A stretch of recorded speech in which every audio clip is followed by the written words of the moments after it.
ఒక సత్యాగ్రహాన్ని అందించిన ఒక వ్యక్తి, ఒక హింస వద్దు అన్న ఒక వ్యక్తి హింసకే బలివ్వడం అనే ఒక చారిత్రక ఘట్టం.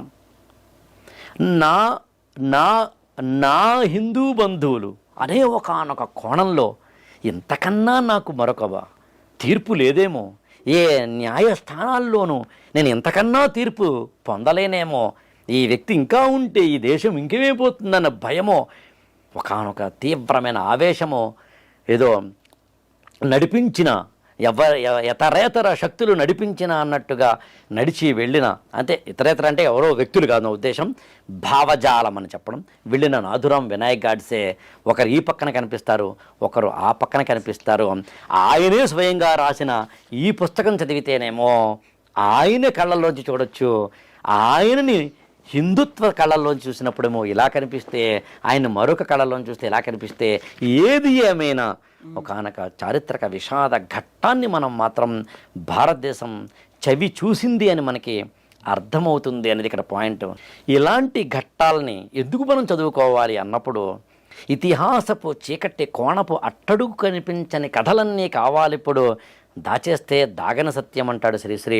నైలు నది నాగరికతలో సామాన్యుడి జీవనమెట్టిది, ప్రభువెక్కిన పల్లకి కాదు, అది మోసిన బోయీలెవ్వరు, తాజ్మహల్ నిర్మాణానికి రాళ్ళెత్తిన కూలీలెవ్వరు, సామ్రాజ్యపు దండయాత్రలో సామాన్యుడి సాహసమెట్టిది.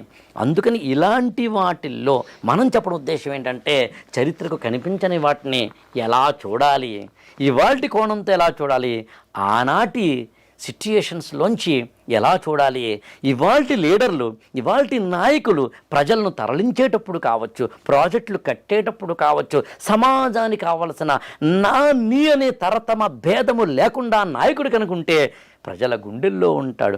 ఒకసారి రాజకీయ అధికారంలోకి వచ్చి రాజ్యాంగాధికారంలోకి వెళ్ళిన తర్వాత, అంటే ముఖ్యమంత్రి ప్రధానమంత్రి అయిన తర్వాత, నా వాళ్ళు అందరూ అనుకోగలిగిన ఒకనొక బ్రాడ్ మెంటాలిటీ ఉంటే గొప్ప లీడర్లు అవుతారు అనడానికి గాంధీజీ ఉదంతమే ఉదాహరణ. చిన్న లైన్ చెప్పి నేను ముగిస్తానండి. సత్యాగ్రహం అంటాం మనం, అంటే ఏంటి అసలు? చాలామందికి సత్యాగ్రహం సత్యాగ్రహం అంటుంటారు. అది ఎక్స్ప్లెయిన్ చేసి నేను ముగిస్తాను మన ఎపిసోడ్ని.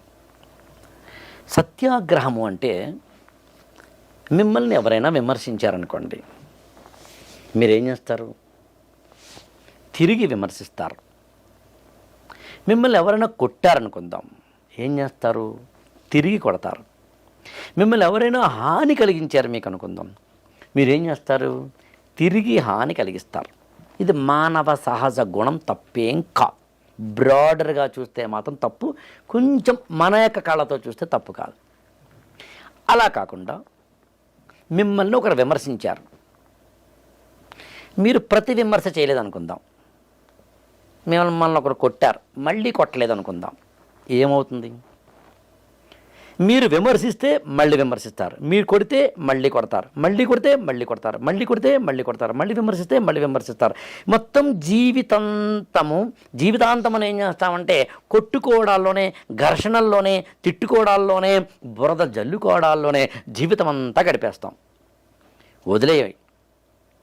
వదిలేస్తే ఏమవుతుందంటే, అవతల వ్యక్తి ఎందుకు విమర్శించానా అని ఆత్మవిమర్శన జ్ఞానంలోకి వెళ్తాడు. నువ్వు అతను చేసిన విమర్శలో ఏమీ లాజిక్ లేదా అన్న ఆత్మవిమర్శన జ్ఞానంలోకి వెళ్తావు. ఎప్పుడైతే విమర్శని నువ్వు తీసుకుని తిరిగి విమర్శ చేయకుండా దీంట్లో తప్పులను ఆలోచించే ఒకానొక సంస్కారవంతుడిగా నువ్వు ఎదిగితే, సరిగ్గా నేను చేసిన తప్పా ఒప్ప అనే సంస్కార జ్ఞానంలోకి అవతల వ్యక్తి ఎదిగితే,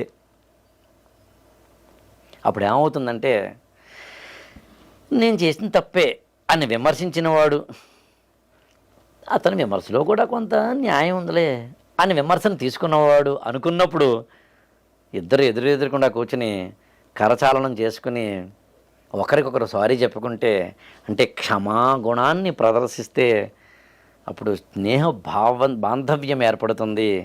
1+1 = 2, అది గణితం.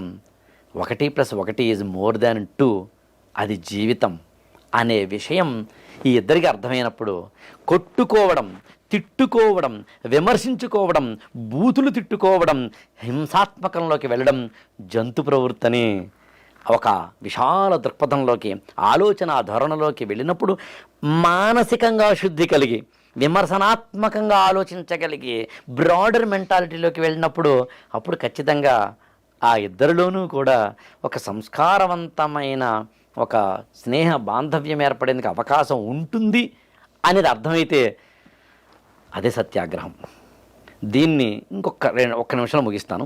దీన్ని మహాభారతంలో ధర్మాగ్రహం అంటారు.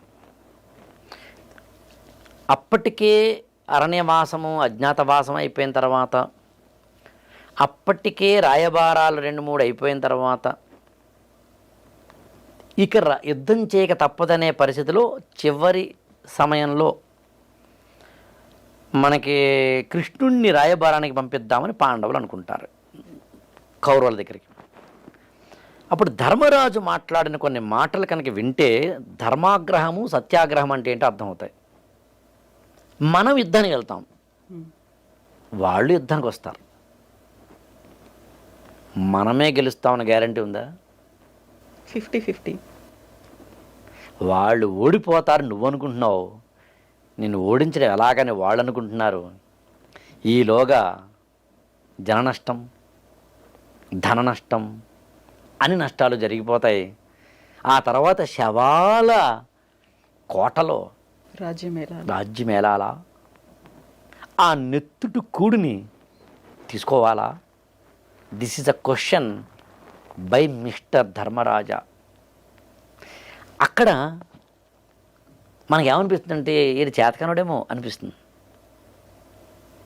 చేతకానివాడేమో అనిపించడం అనే దానికన్నా భిన్నమైనది ఏంటంటే, ఒక వ్యక్తి మనల్ని ఏదైనా విమర్శించినప్పుడు, ఇంకోటి చేసినప్పుడు తిరిగి విమర్శించకుండా ఇద్దరిలోనూ కూడా ఒక విధమైన ఆత్మశుద్ధి కలగడము అనే ఒకనొక దశకు వెళ్ళగలిగితే అప్పుడు అందరం కలిసి ఉండగలుగుతాం. పాలు నీళ్లు వరే కలిసి ఉండిపోదాం అంటాడు ధర్మరాజు అక్కడ.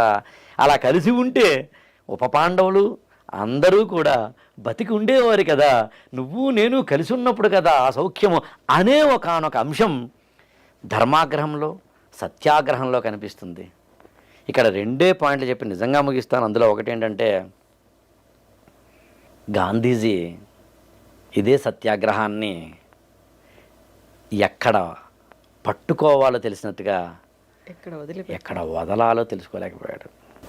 రాఘవేంద్ర గారు, ఇప్పుడు ఆల్మోస్ట్ మనం ఒక 50 మినిట్స్ మాట్లాడుకున్న దాంట్లో గాంధీని గాడ్సే చంపడం సహేతుకమా నిర్హేతుకమా ఇలాంటి డిస్కషన్ అనేది చంపిన దగ్గర నుంచి కంటిన్యూ అవుతుంది. ఈ కాలంలో, ఈ మధ్య కాలంలో అది పీక్ స్టేజ్కి చేరుకుంది. నిజమే, చంపడం సరైందే అనేటువంటి ఒక భావన రైట్ వింగ్ అనొచ్చు, లేకుంటే జాతీయ భావాలు కలిగిన వాళ్ళు అనొచ్చు, దాన్ని ప్రమోట్ చేస్తున్నట్టుగా ఉంది. మనం మాట్లాడుకున్నటువంటి ఈ ఇంటర్వ్యూ ఎండాస్ చేస్తుందా, డిస్క్లైమర్ ఏమన్నా ఇస్తున్నారా? అంటే ఏం లేదండి, నేనేమంటానంటే సమన్వయవాదం. ఇద్దరిది తప్పే, ఇద్దరిది ఒప్పే.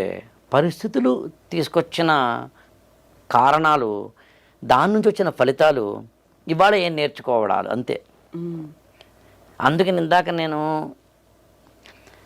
గాంధీకి పట్టు విడుపు తన సిద్ధాంతంలో లేకపోవడం ఇక్కడ జరిగిన నష్టం, దానికి ఒక వ్యక్తి ఎత్తుకున్న పిస్టల్, అందులోంచి వచ్చిన గుళ్ళు, ఆ వ్యక్తి మళ్ళీ ఉరితీయబడ్డ వైనం.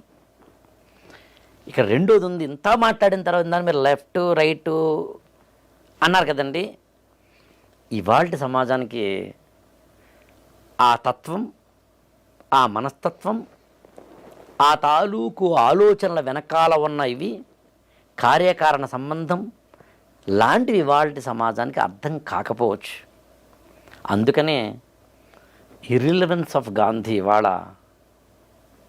అందుకే ప్రతి ఒక్క వ్యక్తి, జాతి, దేశం, సంఘటన, పుస్తకం, వంట, ఎవ్రీథింగ్ పాజిటివ్ నెగిటివ్ కలగలిసి ఉంటాయి.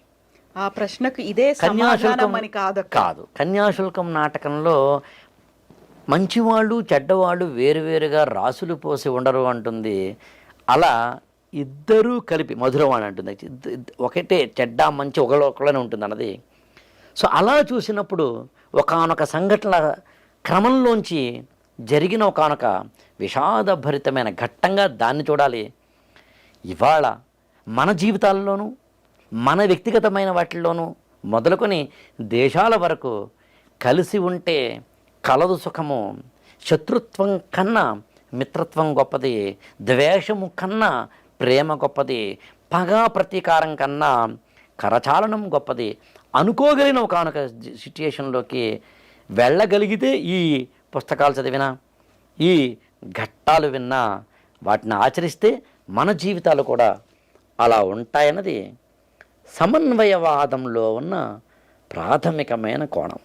ఎస్, ఇది జరిగింది యాజ్ ఇట్ ఈజ్గా రికార్డ్స్లో కూడా ఉంది చరిత్ర. సో ఆ చరిత్రని ఎలా చూడాలి? చరిత్రగా మాత్రమే చూడాలి. Thank you so much. Thank you అండి.